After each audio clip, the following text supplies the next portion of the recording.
Assalamualaikum warahmatullahi wabarakatuh. Pada kesempatan kali ini, saya ingin menceritakan sebuah pengalaman yang dialami oleh narasumber. Sebut saja namanya adalah Risma. Risma ini mempunyai teman sekolah namanya Intan, yang kemudian mereka berdua melaksanakan kegiatan study tour di sekolahnya. Hingga terjadi suatu kejadian yang tidak disangka-sangka. Intan ini hilang di tepian sungai yang mereka datangi saat study tour. Kemudian setelah ditelusuri, Intan ini akhirnya meninggal terbawa arus sungai. Menurut warga di sekitar tempat itu, sungai itu merupakan sungai keramat. Apa yang terjadi dengan Intan sebenarnya? Langsung kita masuk ke ceritanya. Assalamualaikum warahmatullahi wabarakatuh. Dalam kesempatan ini ada satu kisah yang datangnya dari salah satu narasumber yang akan menceritakan tentang temannya yang mengalami suatu kejadian tragis. Sebut saja namanya Intan.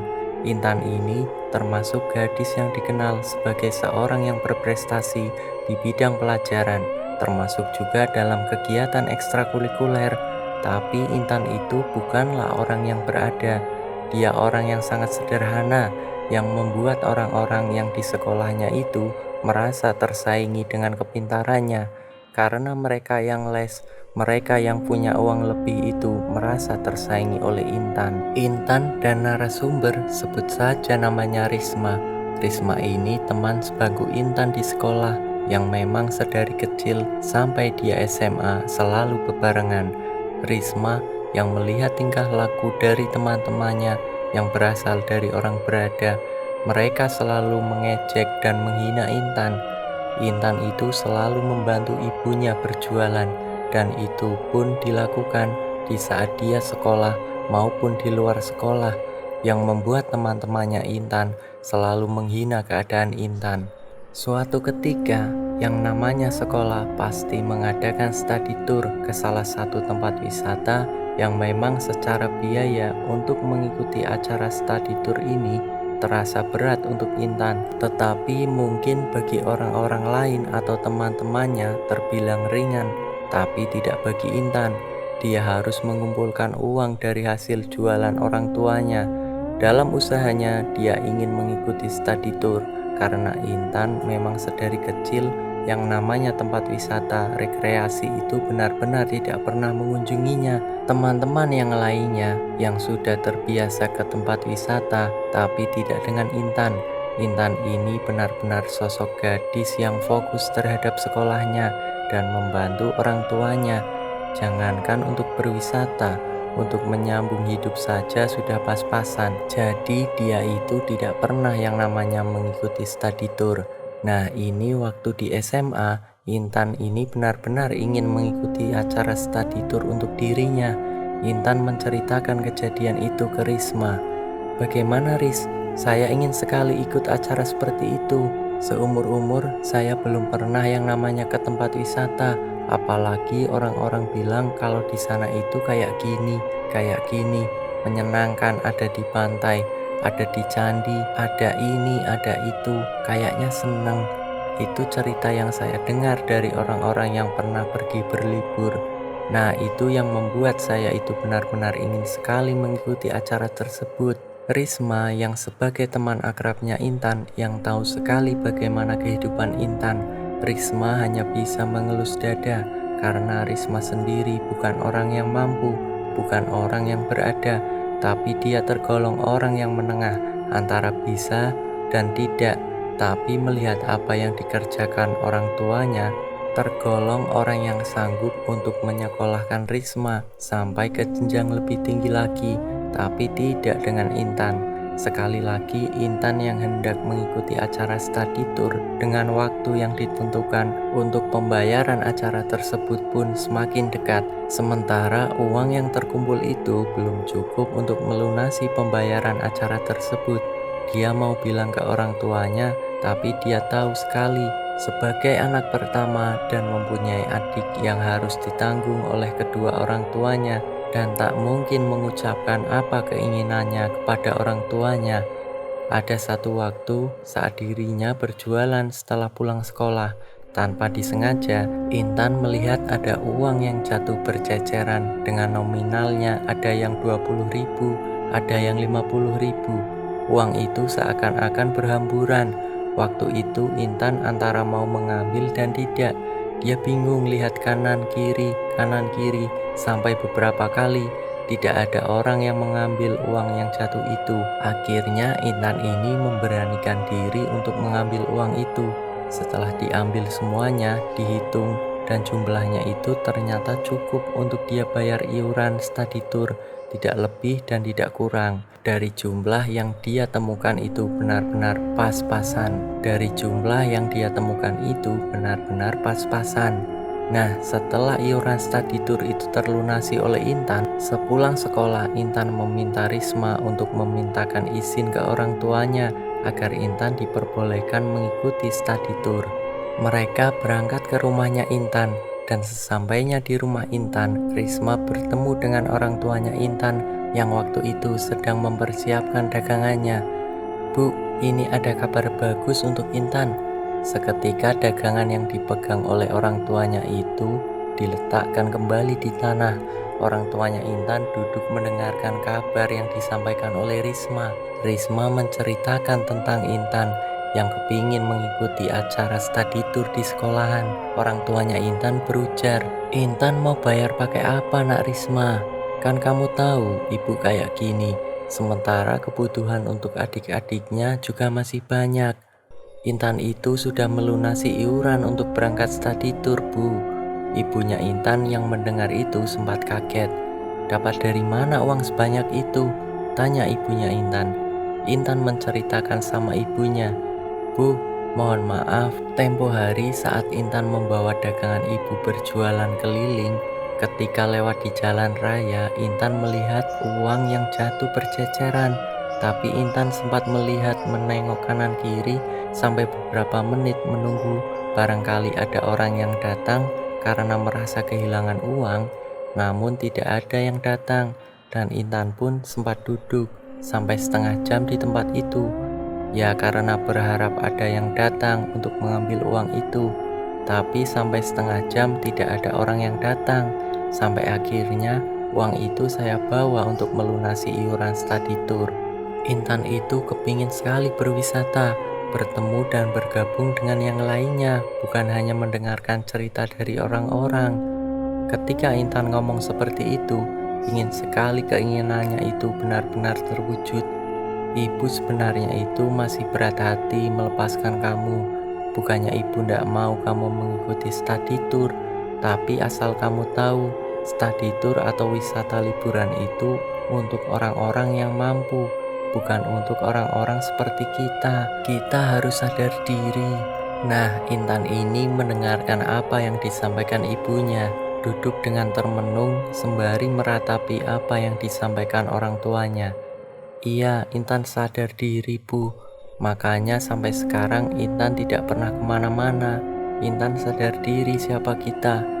Kalaupun kamu memang benar-benar kepingin ikut study tour, ya silakan. Tapi dalam hati ibu asal Intan tahu, ibu ini sebenarnya tidak rela, tidak mengizinkan karena uang yang kamu temukan, yang kamu dapatkan itu bukan dari hasil keringat ibu ataupun kamu sendiri. Jadi firasat ibu itu tidak enak, makanya ibu bingung mau mengizinkan apa enggak. Sebagai orang tua, ibu juga tidak tega. Tapi kalau mengingat kamu yang belum pernah berwisata kemana-mana, ibu juga merasa kasihan, ungkap ibunya Intan. Ketika orang tuanya Intan ngomong seperti itu, Risma ini meminta izin untuk bicara.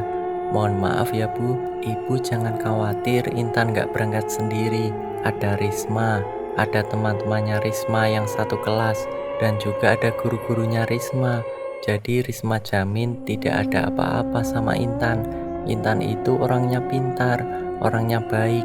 Guru-guru sekolah pun bangga karena melihat Intan yang selalu berprestasi." Karena Risma yang meyakini orang tuanya Intan, dan akhirnya Intan itu diizinkan untuk berangkat study tour.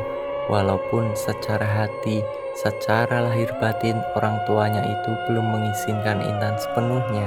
Esok harinya sekitar jam 10 malam, Intan dan Risma sudah siap dan mereka berkumpul di sekolahan untuk menunggu teman-teman yang lain. Dari jam 10 malam sampai ke tempat tujuan itu kurang lebihnya sebelum subuh. Tapi di dalam perjalanan, Risma bingung dengan melihat Intan yang berperilaku sangat aneh. Intan yang memang pintar, yang berperilaku baik. Tetapi ketika di sepanjang perjalanan, Intan sangat senang sekali menikmati perjalanan itu. Bahkan Intan mengambil mic untuk menyanyikan sebuah lagu yang dibawakan tapi bukan lagu-lagu yang menghibur, melainkan lagu tentang perpisahan. Risma mendengarkan Intan bernyanyi di dalam bus dengan lagu perpisahan itu, dan Risma tidak berpikir yang aneh-aneh karena hal yang seperti itu sudah wajar bagi siapapun. Di sepanjang perjalanan, di dalam bus Intan mengatakan seperti orang yang akan meninggal. Risma sendiri tiba-tiba mempunyai firasat aneh karena perilaku Intan ini menandakan orang yang ingin pergi meninggalkan alam ini selama-lamanya. Risma mendengar dan melihat sendiri bagaimana perilaku yang dilakukan Intan di sepanjang perjalanan. Sampai di sana itu sebelum subuh, rombongan keluar untuk persiapan menunaikan sholat subuh berjamaah. Sekitar jam 7 pagi, seluruh siswa yang mengikuti acara tersebut dikumpulkan. Acara pertama menuju salah satu tempat perkemahan yang letaknya di balik hutan. Tempat wisata tersebut menjadi favorit di salah satu provinsi Jawa Tengah. Sebelum berangkat, semuanya diberikan arahan dan setelah itu langsung menuju ke tempat wisata. Pada saat jalan menuju ke tempat wisata, Intan dan Risma ini berjalan di urutan yang terakhir dari teman-teman sekelasnya. Nah, sebelum sampai di tempat tujuan, ada satu sungai yang sangat jernih dan indah dipandang. Intan sama Risma ini meminta izin ke guru yang mendampingi mereka. "Pak Guru, Intan sama Risma mau lihat sungai yang sebelah kiri itu ya." "Oh iya silahkan, tetapi tetap hati-hati ya," ucap gurunya Intan. Sebagai guru harus mengizinkan muridnya untuk menikmati apa yang ada di dalam perjalanan mereka. Intan dan Risma ditinggalkan oleh rombongannya. Setelah tiba di tepi sungai, Risma dan Intan melihat sungai itu sangat jernih.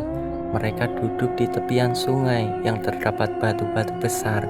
Intan dan Risma saling memainkan air dengan asiknya. Dengan asiknya mereka memainkan percikan air yang berlatar sungai yang sangat besar, yang airnya sangat jernih, dasarnya pun semakin terlihat.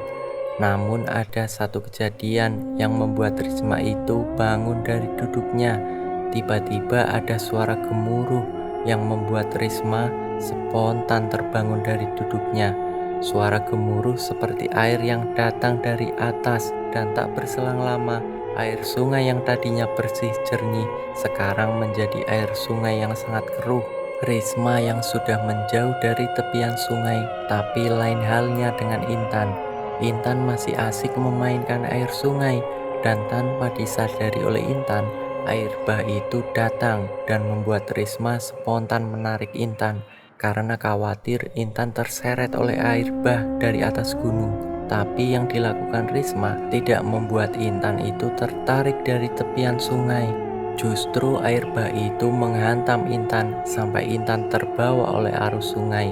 Risma yang melihat Intan terseret arus air bah yang datang dari atas, Risma langsung lari menuju ke rombongan satu kelasnya. Risma teriak-teriak minta tolong yang membuat satu rombongan itu mendengar teriakan Risma.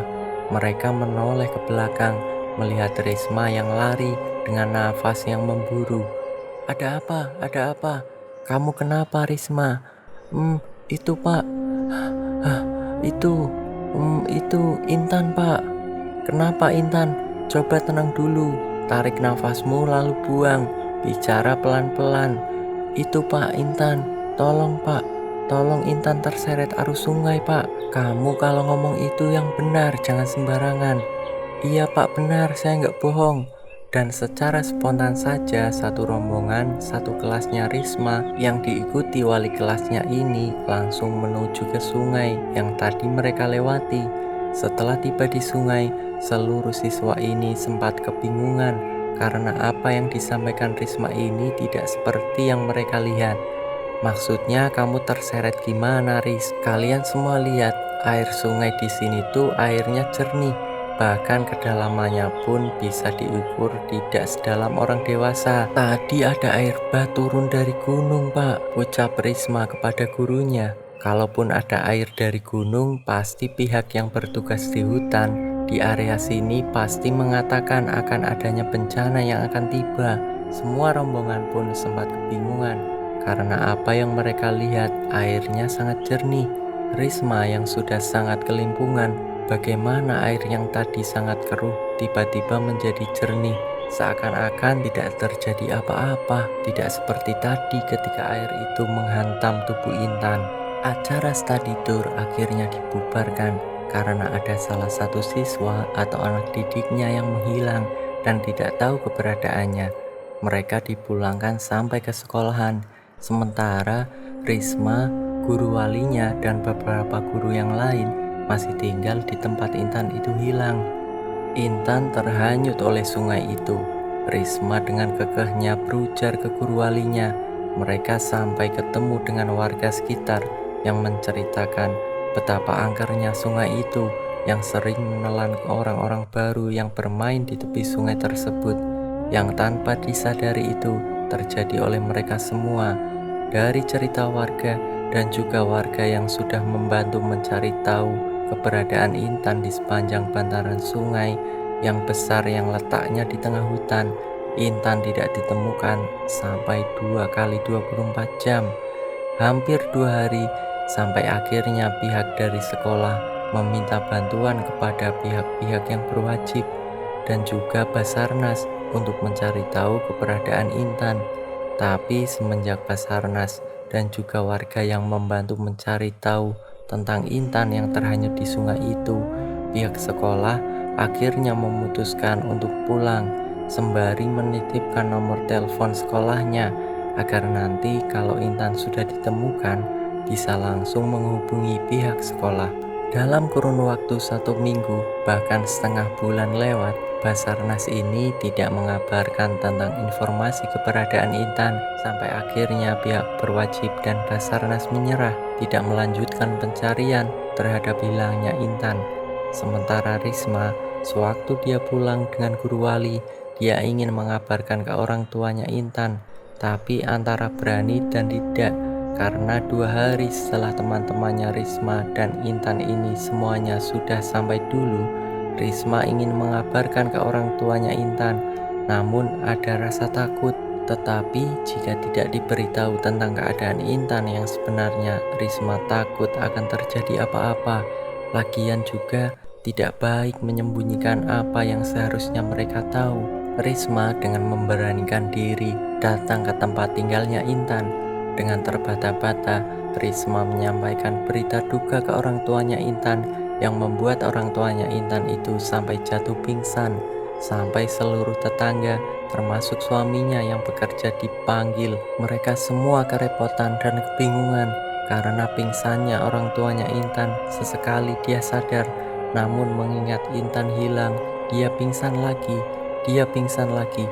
Kejadian itu yang membuat mental dari orang tuanya terguncang. Setelah mendengar tentang jasad Intan yang sampai 2 hari itu tidak ditemukan, Risma harus memberikan sedikit ketenangan, masukan atau saran ke orang tuanya Intan. Ibu jangan khawatir, nanti jasad Intan akan ditemukan oleh pihak Basarnas dan pihak yang berwajib. Mereka itu tidak diam saja. Mereka mencari tahu keberadaan jasad Intan. Tapi sampai 1 bulan, sampai Basarnas ini menyerah, tidak melanjutkan pencarian terhadap Intan. Akhirnya pihak sekolah harus menyampaikan ke orang tuanya Intan karena 1 bulan tidak ada kabar sedikit pun tentang Intan. Risma sebagai teman akrabnya Intan seringkali di dalam mimpinya itu melihat dan bertemu dengan Intan. Lewat mimpinya terus-menerus sering bertemu Intan dengan raut wajah yang bercucuran dengan air mata. Di dalam mimpinya itu, Risma benar-benar kebingungan karena dia tidak tahu harus bagaimana. Dalam kenyataan hidupnya, Risma selama 1 bulan lamanya, Intan sering datang lewat nyata. Dalam keadaan Risma tersadar, Risma sampai bingung harus bilang sama siapa. Jika diceritakan ke orang tuanya Intan, hanya akan menambah beban dan menambah penderitaan. Risma bingung dengan keadaan itu.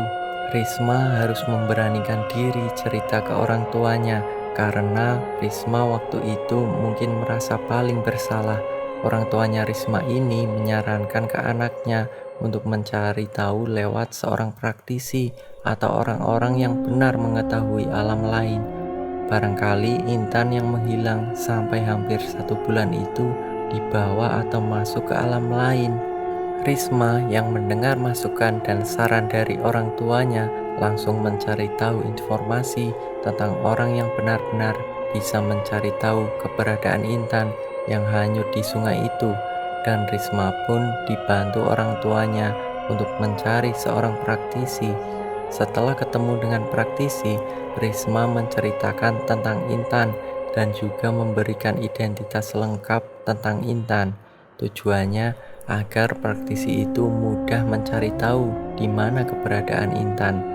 Dari hasil ritual atau hasil mediasi yang dilakukan, praktisi memberitahukan sedikit kabar yang menggembirakan karena jasadnya Intan itu bisa muncul di tepi sungai tempat dia terhanyut dengan cara menukarkan ayam cemani yang harus dilempar ke sungai. Mungkin setelah ayam itu dilempar, jasad atau tubuhnya Intan itu akan muncul di sungai itu. Risma dan orang tuanya yang mendengar pengakuan dari praktisi ini akhirnya langsung menuju ke tempat di mana Intan hilang. Setelah itu, mereka berangkat ke salah satu tempat wisata itu yang hampir 6 jam di perjalanan dengan menggunakan sepeda motor. Sesampainya di tempat tujuan, mereka bertemu dengan juru kunci area situ dan menceritakan tentang maksud dan tujuan mereka datang ke tempat tersebut. Setelah semua syarat yang memang sudah dibawa oleh orang tuanya Risma, termasuk praktisi ini yang sudah membawa semua alat ritualnya, praktisi itu segera melakukan ritual tepat di mana Intan itu menghilang. Setelah ritual dan berkomunikasi dengan alam lain, penunggu daerah di situ, ayam cemani dilemparkan di tempat Intan menghilang. Air sungai yang tadinya jernih seketika berubah keruh dengan ada pusaran air yang sangat kencang yang berputar-putar mungkin hampir 15 menit dan muncullah jasad Intan dari pusaran air itu. Intan muncul di tepi sungai tepat di mana dulu Intan itu bermain air dengan Risma. Setelah jasad Intan ditaruh di tepian sungai, orang tuanya Risma langsung menghubungi pihak yang berwajib untuk ditindaklanjuti. Tidak berselang lama, mungkin sekitar setengah jam, pihak berwajib datang dengan ambulan. Jasad Intan dibawa ke rumah sakit umum untuk diotopsi. Setelah hasil otopsi ini diantar sampai ke rumah duka, yaitu tempat tinggal Intan, dengan Risma yang sebagai penunjuk arah. Orang tuanya Risma serta praktisi ini mengikuti dari belakang ambulan tersebut. Perjalanan hampir 6 jam lamanya, mereka akhirnya sampai ke tempat tujuan. Suara sirine yang menggelegar di tengah malam yang membuat suasana mencekam dan sangat jelas terdengar oleh warga sekitar.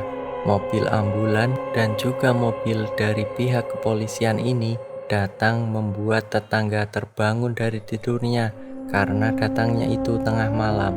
Orang tuanya Intan yang melihat mobil ambulan yang berhenti tepat di depan rumahnya seketika, "Intan, anakku, di mana Intan?" Orang tuanya Intan yang melihat mobil ambulan yang di dalamnya ada sebuah peti mati langsung menangis meraung-raung. "Intan, Intan, anakku, anakku." Sementara Risma menghampiri orang tuanya Intan dan jasad Intan dibawa ke dalam rumah yang sudah berada di dalam peti karena tubuh Intan banyak yang sudah rusak. Mungkin karena lama berada di air, jadi jasadnya sudah tidak sempurna seperti jasad orang yang baru meninggal. orang tuanya Intan yang menangis melihat tubuh dan wajahnya Intan yang sudah berubah. Suasana haru menyelimuti rumah duka. Tetangga sekitar yang menyaksikan tangisan Risma, orang tuanya Intan, dan juga seluruh keluarga Intan membuat tetangga ini segera bergegas membantu dengan cara mengabarkan berita duka lewat pengeras suara masjid dan musola dan menyiapkan tempat untuk para peziarah. Dan malam itu, para tetangga begadang menjaga jenazah Intan yang sudah dipeti. Tangisan benar-benar masih menyelimuti rumah duka, sementara Risma dan orang tuanya dan juga seorang praktisi yang didampingi dengan orang kepercayaannya ikut menghadiri sampai pagi dan juga sampai pemakaman itu dilaksanakan. Setelah pemakaman Intan itu selesai, Risma yang merasa sangat kehilangan karena dari kecil sampai dia sekolah menengah selalu menemani Intan sampai dia itu mengikuti study tour. Sosok Intan, sosok yang selalu menjadi panutan Risma karena ketekunannya dan juga prestasinya. Semenjak kejadian itu, mungkin karena kedekatan secara ikatan batin, bukan hanya sekedar teman, sosok Intan itu sering muncul di dalam mimpinya Risma. Mungkin awal pertama, Risma memimpikan Intan dengan keadaan yang sedang menangis, tetapi setelah pemakaman itu dilaksanakan, Intan muncul di dalam mimpinya Risma, sudah dalam keadaan seperti orang yang berbahagia dengan senyuman, walaupun itu hanya di dalam mimpi, tapi seakan-akan itu nyata dan menjadi obat rindu dan kangen Risma terhadap Intan. Itu pun sering dialami oleh Risma sampai dia mempunyai anak dan suami. Selesailah cerita ini. Semoga kita dapat mengambil pelajaran dari kisahnya. Akhir kata, wassalamualaikum warahmatullahi wabarakatuh.